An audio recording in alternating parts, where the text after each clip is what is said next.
Seorang pelaut asal Suriah harus tinggal di sebuah kapal kargo sendirian. Ia tinggal sendirian di kapal kargo itu selama 4 tahun di Suez, Mesir. Kisah unik pelaut Suriah itu rupanya bermula dari satu tanda tangan. Pada 2017, otoritas Mesir menahan kapal MV Aman berbendera Bahrain.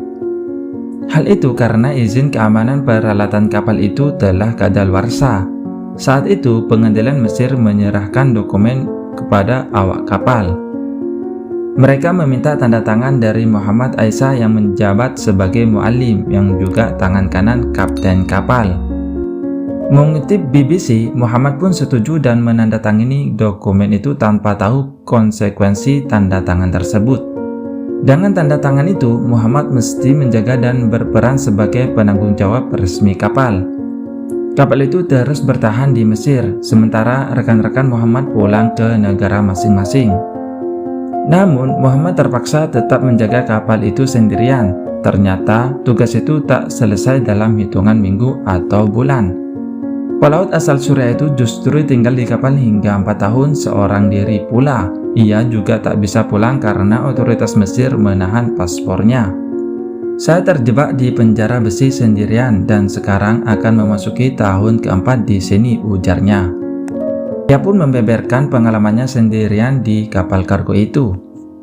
Kamu bisa lihat ada tikus, kamu bisa lihat banyak serangga seperti lalat dan nyamuk. Malam hari di sini terasa seperti di kuburan. Kamu tak bisa melihat apapun, kamu tak bisa mendengar apapun, ujar Muhammad.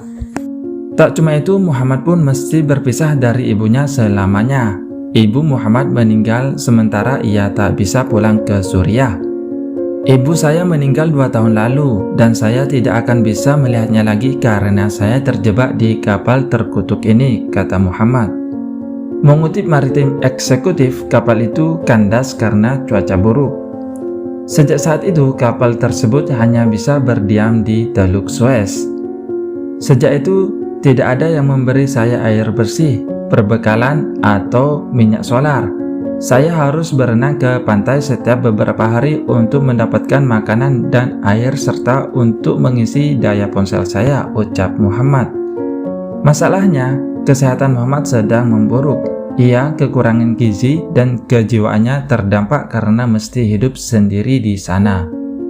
Cuaca pun dingin di laut itu, berenang adalah hal yang berbahaya baginya.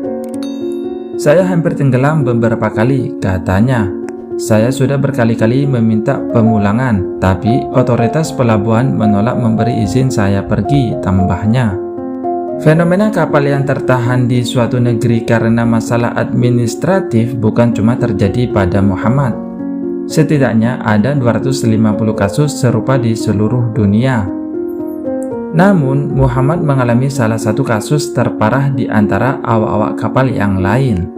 Situasi yang dihadapi Muhammad ini tidak adil, tak ada yang seharusnya diperlakukan seperti itu. Muhammad dilupakan dalam kasus ini.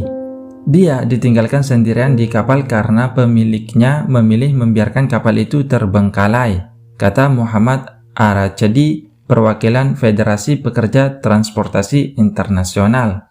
Muhammad sendirian di kapal tanpa air dan listrik. Siapa yang seharusnya bertanggung jawab, ujar Arachedi. Pemilik kapal MV Aman, perusahaan bernama Tilos Shipping dan Marine Services, menyebut Muhammad mestinya memahami konsekuensi tanda tangannya di dokumen penahanan kapal itu. Menurut pendapat kami, setelah dia menandatangani dokumen pengadilan itu, dia telah siap dengan konsekuensinya, ujar perwakilan perusahaan itu dilansir dari BBC. Perusahaan tersebut berdalih tak bisa berbuat banyak. Kami tidak bisa memaksa hakim mencabut status Muhammad sebagai penjaga kapal, dan kami tidak bisa menemukan orang lain untuk menggantinya sebagai penjaga kapal, tambah mereka. Kapal itu saat ini masih berada dalam proses pelelangan. Sementara itu, Muhammad hanya ingin satu hal. Saya hanya menginginkan pulang ke rumah menemui keluarga saya, kata Muhammad penuh harap.